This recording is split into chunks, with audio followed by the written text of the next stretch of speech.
involve that. It's a lot more, I think, jujitsu. So PJJ is police jujitsu. So it's jujitsu based, basically focusing on what's the outcome we want to take somebody into custody, right? So we're not necessarily going over submissions.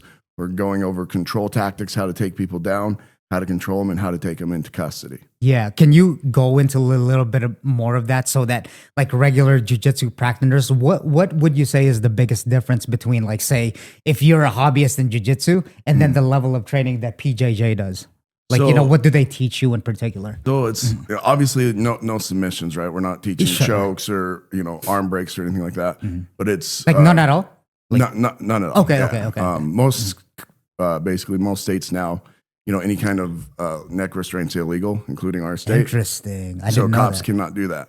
It's illegal. Is that like a what's it called? Is that a new thing? I don't know too much about the last couple of years. It came into law that Because- cops can. Yeah, when I first got on, that we had a neck restraint that was taught, but then after the law passed, obviously that's no longer a thing. Right. What do you think about that? It's the law, so I just kind of follow it. So Yeah, true. Yeah. now I think if you know what you're doing, the problem is that people have not known what they were doing or maybe applied something incorrectly, and so it gets real deep into the weeds with the science about that. But if you could technically choke somebody and not kill them, if let's say deadly force is something you can use is legal at that point in time based on their resistance or based on what the subject is doing, that might have been a better outcome. But obviously, it doesn't matter anymore because we can't do it. So it's nothing. Yeah. So at least in our state, we can't do any kind of neck restraint. What is the boundary on that? So there's neck restraint, but then would it be considered if you wrapped your forearm, say, around that? Is that neck restraint? Any encircling of the neck. Oh, man. So you can't do that at all. Yeah. But then in your eyes, like you practice jiu-jitsu, right? Like, you go to Zangief, right? Yeah. Yeah. we train the same. And I would imagine it'd be a habit for you. You know what I mean? It's like you're trying to get people on the RNC and then it's almost like second nature, maybe. I mean, not that you do it. No, don't get me wrong. I understand what you're saying. I mean, it's very. I mean, in my mind, it's very separate, right? Like, Yeah. I go jujitsu and I train and I'll choke people out in training all the time or in competition. But like when you're in uniform and you're doing it, it's completely different. Like, that's in this box and police jujitsu's in this box, and when I'm in uniform doing cop stuff, I'm all the way over here, and that's other than just knowing how the body works, my mindset is completely different. Interesting. Yeah. So you can easily distinguish, like you could separate the two. Yeah. Is that caused to your level of training in the police force? Like, or is it just a sense of awareness in your head that it's like, that's a big no-no. Like I can't put the stranglehold on there. Do you have to constantly think about that all the time No. if you're restraining someone? Honestly, no. It's like I said, it's the goal, right? So if I'm, doing jujitsu and I'm trying to, put a rear naked choke on somebody, that's my goal, right? I want to tap this person out. So in training, that's what I'm looking at. When I'm, put on the uniform, when I'm going out and I'm a cop, my frame of thought is I need to put this person into custody. I need to put him in handcuffs. So my focus is controlling him, putting him in handcuffs, right? Taking him into custody. It's not, can I get this person to tap? So my goal is completely different. So it's never, in my mind anyways, I've never really got those lines crossed. I would have figured like, say, obviously you're a man of like bigger stature, right? How do you go about that? Like say just for, basics, you're trying to restrain someone.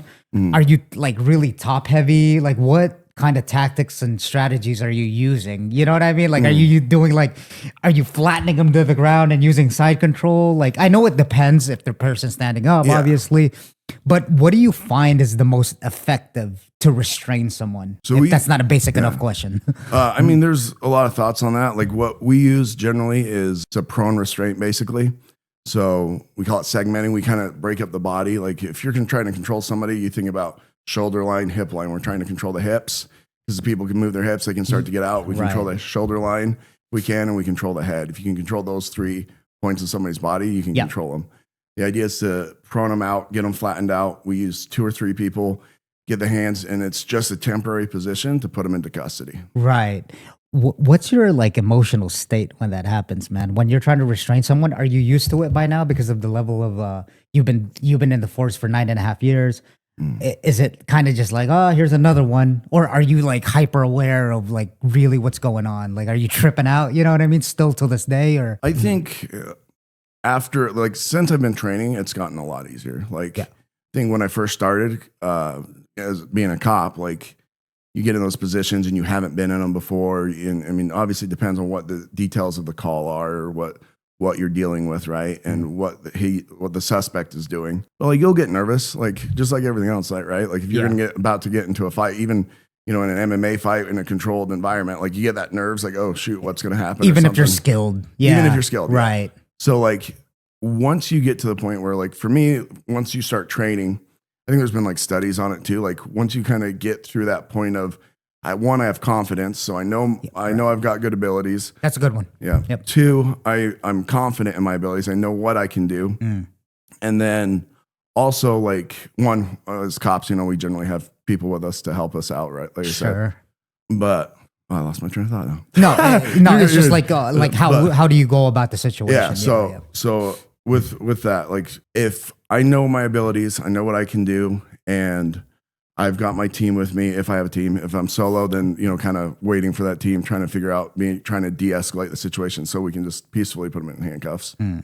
But shoot, man, say it again. Sorry. Yeah, no. I'm sorry. I'm sorry. Say no, not at all. Say if you're like getting, you know, you're going into like a hot dynamic situation. Okay. You know, I know that you have to wait for your backup. Oh yeah, but there we go. Yeah. Like, how are you feeling towards that? How do you approach it? Yeah. How are you? What's your mindset? Like, you know, going in, are you like, fuck, all right, this is heavy, we got to get like really tactical? Or are you just like kind of going there guns and blazing, which probably not. No, like, it's always, I mean, obviously our first goal is to de-escalate, right? If I've got somebody that's really aggressive and I can talk him down and just be like, look, bro, like, this is going to go, you know, we can make this easy, and, you know, you may go to jail, but, you know, this is going to be a lot easier if we work together and communicate with them and can talk him down to where it all goes peacefully. That's our number one goal, right? But I'm talking about like, if the situation's hot he's already. Like, he wants to punch me, or he's trying to pull away after we're going into trying to take him into custody. Yes. Yeah, your heart's going to start beating faster. You, like I said, when you get in that fight, you're going to start getting nervous. But just like after you start training a while, right? You start to get used to that feeling, and you kind of, like I said, you're more comfortable with it, and you can make better decisions without getting so hyped up, right? Right. Yeah. Like the first time you start sparring, right? You get punched in the face. You're like, oh shit. Yeah. Like, sure. Excuse my language, but no. Go ahead. Yeah. Like, oh shit. Like, I don't know what's going on, or you start like kind of freaking out. But then, you know, after, you know, your 500th sparring session, you're like, all right, let's go. You know what I mean? And you know what's funny? It's not even like after your 500 session. After you get punched in the face, you're like, oh. You know what I mean? You're just kind of like, oh, okay. It's kind of like, I used to play football back when I was a kid, and then you'd get the nerves of like the first tackle. After you get tackled once, it's almost like, all right, that wasn't so bad. And then you're just going and going. Now, I want to thread lightly, because, you know, it's different from like an actual hot situation that we were talking about. If someone's armed or anything like that, I mean, they're apples and oranges, you know, at that point. Yeah. If somebody's armed, we're obviously not going to go hands on until we can get them unarmed, right? Yeah. The goal with somebody that's armed is to create distance, try to de-escalate, and use other tactics, tools, and alternatives. Can you talk, since you are, and we'll get into it, you are in like the tactical field now, from what, you know, John and we're saying, can you kind of go into like, the process of that? Say if someone does have a gun. Now, I know we're talking about like jiu-jitsu and stuff like that, but this is a whole nother world now, right? I mean, this is like disattached with the projectiles pretty much. Can you give me the basics at least of like what that process is like, and how you maybe de-escalate that situation and approach the situation? Yeah, I mean, it depends on what they're doing with the gun, right? So we get calls all the time of, you know, oh, somebody's walking down the street with a gun. Well, are they threatening people, right? That's the first question we need to ask. Are they pointing at somebody? Did they point it at somebody? Things like that. So those things are all indicators, right? Because we'll get calls on people that are literally just open carrying, you know, and aren't causing an issue. Interesting. Do you get that a lot? Not a lot, but it happens. But it happens, yeah. Now that changes if I go to a call where a guy pointed a gun at somebody and was trying to rob them, right? Or a robbery call. Or if it's an active shooter, like we recently had at LVAC, right? That's right. Were you there? I was not there. Okay, but like a call like that, right? They showed up, they were ready to go. Those officers did an amazing job. Yep. Freaking went up, saw the guy as he was running around with his rifle, and they took care of business. Yeesh. So like an active shooter, we're going to be going in that building. If he didn't run out, we were going to go in that building and go after him, right? He's actively killing people. We're going to go after him. Is it, okay, so before we like move any further, that's interesting.